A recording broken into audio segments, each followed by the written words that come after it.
A rich and beautiful woman, happily married, wished for a child. One winter day, while peeling an apple under a juniper tree, she cut her finger, and 3 drops of blood fell onto the snow.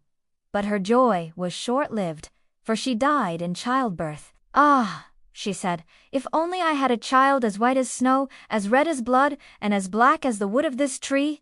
"Take one, my dear," she said with a wicked smile, and tied a handkerchief around his neck to hide the wound. The father, unaware of the horrific truth, ate the stew with relish, declaring it the most delicious he had ever tasted. She then propped his body on a chair by the window, with an apple in his hand. The father, hearing the beautiful melody, ran outside. The bird dropped the golden chain around his neck, and he was filled with a strange joy. The little sister ran out, and the bird dropped the red shoes at her feet. She put them on and danced with delight. Weeping, she gathered her brother's bones and buried them under the juniper tree where his mother had made her wish, crushing her to death. The boy, whole and alive, emerged from the smoke and flames of the crushed millstone. He took his father and sister by the hand, and they went inside and lived happily ever after. When her daughter came home, the stepmother told her to ask her brother for the apple, and if he refused,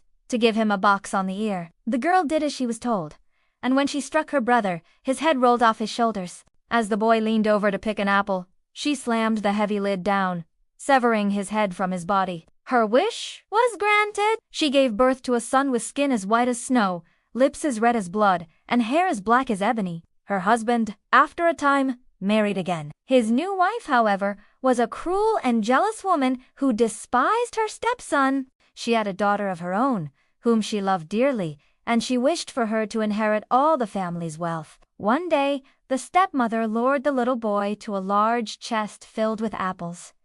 It was the spirit of the murdered boy. The bird flew through the town, singing its tragic story to all who would listen. It sang to a goldsmith, who gave it a golden chain, to a shoemaker, who gave it a pair of red shoes, and to a miller, who gave it a millstone.